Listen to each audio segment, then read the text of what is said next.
नमस्कार दोस्तों, स्वागत है आप सभी का एक बार फिर से हमारे YouTube चैनल पर।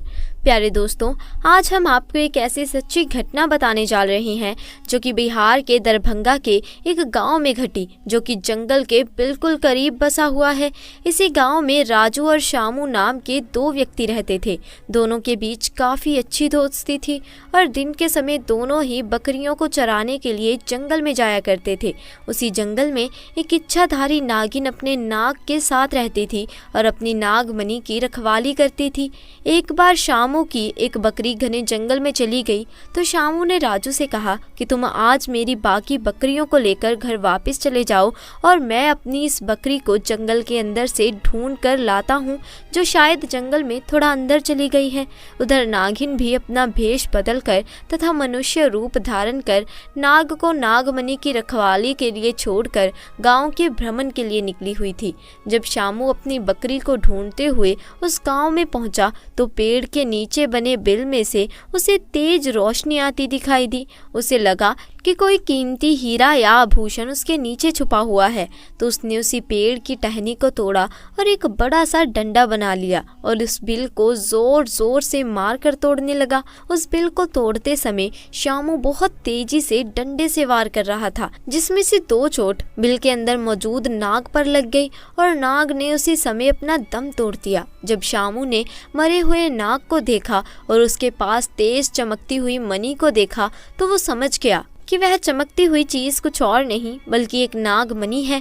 उसने पहले नाग को डंडे से हिलाया और यह सुनिश्चित किया कि नाग मर गया है या जिंदा है। फिर उसने जब इस बात को पक्का कर लिया कि नाग मर गया है तो उसने अपनी जेब से रुमाल निकाल कर उसके अंदर उस नागमणि को रख लिया और भागता हुआ तेजी से घर को निकल गया और ये भी भूल गया कि वह जंगल में अपनी बकरी को ढूंढने आया था और वह बकरी अभी भी जंगल में रह गई थी। इधर जब नागिन वापस अपने बिल की तरफ लौटी तो जैसे ही उसने नागमणि गायब पाई और अपने नाग को मरा हुआ देखा तो वो गुस्से से आग बबूला हो गई। उसने अपनी शक्ति से नाग की आंखों में ये देख लिया था कि उसके नाग का कातिल कौन है। शामू ने अब एक बहुत बड़ी गलती कर दी थी। उसने नाग के मरे हुए शरीर को वहीं जंगल में ही छोड़ दिया था। अगर वह नाग के शरीर को उसी समय जला देता तो शायद नागिन को उसके बारे में पता नहीं चलता। उधर शामू बहुत खुश था क्योंकि उसे दुनिया की सबसे शक्तिशाली चीज मिल गई थी, यानी नागमणि मिल चुकी थी। शामू जब घर पहुंचा तो सबसे पहले उसने नागमणि अपने हाथ में पकड़ी, इच्छा जाहिर की कि जंगल में खो गई बकरी उसे वापस मिल जाए। तो चमत्कार ऐसा हुआ कि अगले ही पल वह बकरी उसके दरवाजे के बाहर खड़ी थी। शामू यह सब देखकर बहुत खुश हो गया। उसने नागमणि की सहायता से अपने घर को ही बदल दिया और अब गाँव का सबसे अमीर इंसान बन चुका था, और वह भी केवल और केवल नागमणि की मदद से। अपने नाग की हत्या का बदला लेने के लिए नागिन आग बबूला हुई थी, परंतु वह विवश थी क्योंकि शामू के पास नागमणि थी और वह तब तक शामू को नुकसान नहीं पहुंचा सकती थी जब तक उसके पास वह नागमणि मौजूद थी। दोस्तों, कहते हैं कि इच्छाधारी नागिन बगैर नागमणि के भी कोई भी रूप धारण कर सकती है। अपनी शक्ति का फायदा उठाकर नागिन एक सुंदर कन्या का रूप धारण करती है और शामू किसी काम से दूसरे गांव जा रहा था तो उसके बीच रास्ते में बैठ गई और रोने लगी। जब शामू ने देखा कि एक बहुत ही सुंदर स्त्री रो रही है तो वह तुरंत बैलगाड़ी से नीचे उतरा और उस कन्या से पूछने लगा कि आप क्यों रो रही हो। सुंदर स्त्री के भेष में वही नागिन थी। उसने कहा, मेरा नाम सोनिया है और मैं अपने पति के साथ दूसरे गांव में रहती हूँ, परंतु कल वो एक सुंदर कन्या के साथ शादी करके आ गया और मुझे मार मार कर घर से बाहर निकाल दिया। मैं बेसहारा हूँ, लाचार हूँ। शामू को उस स्त्री पर तरस आ गया और उसकी सुंदरता से शामू बहुत मोहित भी हुआ और उसे अपने घर ले आया। धीरे धीरे नागिन और शामू के बीच में दोस्ती शुरू हो गई और यह दोस्ती इतनी गहरी होती चली गई कि शामू को पता ही नहीं चला कि कब वह स्त्री के प्यार में फंस चुका था। एक दिन शामू और सोनिया यानी वो नागिन दोनों घूमते हुए निकले और एक जगह एकांत पाकर सोनिया ने शामू से पूछा, तुम्हारे गले में ये तेज चमकती हुई चीज क्या है? तो शामू ने बोला, कुछ नहीं, एक साधारण सा आभूषण है, मुझे बहुत अच्छा लगता है इसीलिए मैं इसे गले में पहनता हूँ। दोस्तों यह वही आभूषण था जिसे आप नागमणि के नाम से जानते हैं।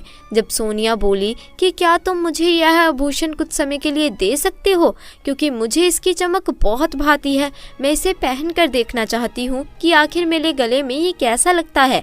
इस पर शामू चिल्लाते हुए बोला, नहीं, मैं तुम्हें ये नहीं दे सकता, इसके बदले तुम कुछ और मांग लो, मैं तुम्हें दे दूंगा। इस पर सोनिया एकदम से गुस्सा होकर बोली, शामू तुम तो कहते थे कि तुम मुझे बहुत प्यार करते हो, अपनी जान से भी ज्यादा प्यार करते हो, और मैं बस एक तुम्हारे गले का छोटा सा आभूषण ही तो मांग रही हूँ। इस चीज के लिए तुम मुझे मना कर रहे हो और मुझ पर गुस्सा क्यों कर रहे हो? रहने दो, मैं जानती हूँ तुम्हारे लिए क्या ज्यादा मायने रखता है। दोस्तों फिर शामू ने ना चाहते हुए भी वह आभूषण सोनिया को दे दिया और सोनिया को देते हुए यह बोला कि ठीक है, कुछ समय के लिए तुम इसे पहन सकती हो, परंतु ध्यान से। सोनिया के हाथ में जैसे ही वह नागमणि आई, सोनिया का रूप एकदम से बदलने लगा। केवल एक पल में ही वह सोनिया एक सुंदर कन्या से एक भयानक नागिन के रूप में परिवर्तित हो गई। उसका चेहरा बिल्कुल नाग सा हो गया और उसने कई बार श्यामू को डसा और डस डस कर उसे मार दिया। नागिन का इंतकाम पूरा हो चुका था, उसने अपने नाग का बदला ले लिया। दोस्तों तब से ये नागिन इसी गांव में अपने नाग के लिए 500 साल से आज भी जिंदा है। इसके बाद से वहाँ कुछ ऐसी घटनाएं सुनने में आई हैं जिसे सुनकर हर कोई हैरान है। वहाँ के स्थानीय लोगों का कहना है कि उन्होंने एक नागिन को महादेव की पूजा करते देखा है और इसके बाद अचानक वो नागिन कहीं गायब हो जाती है, किसी को नहीं मालूम। जब इस बारे में गाँव के मंदिर के पुजारी से बात की गई तो मंदिर के पुजारी का कहना है कि अपने नाग की मृत्यु के बाद से ही नागिन भयंकर रूप धारण करके अपने नाग को ढूंढ रही है और जिस तरह से पिछले 500 सालों से महादेव की पूजा करती आ रही है वैसे ही इस बार भी करती है। नागिन इस मंदिर में आती है और भगवान शिव से अपनी प्रार्थना कर बिना किसी को नुकसान पहुंचाए चली जाती है। आज भी लोग कहते हैं कि तकरीबन 500 साल से ये नागिन इस मंदिर में आ रही है। तो दोस्तों कभी भी एक नागिन के नाग को नहीं मारना चाहिए और साथ ही नागिन की नागमणि तो भूल कर भी नहीं छूनी चाहिए, अन्यथा वो नागिन 7 जन्मों तक उस व्यक्ति का पीछा नहीं छोड़ती। क्योंकि दोस्तों हर एक इच्छाधारी नागिन के पास उसकी नागमणि जरूर होती है।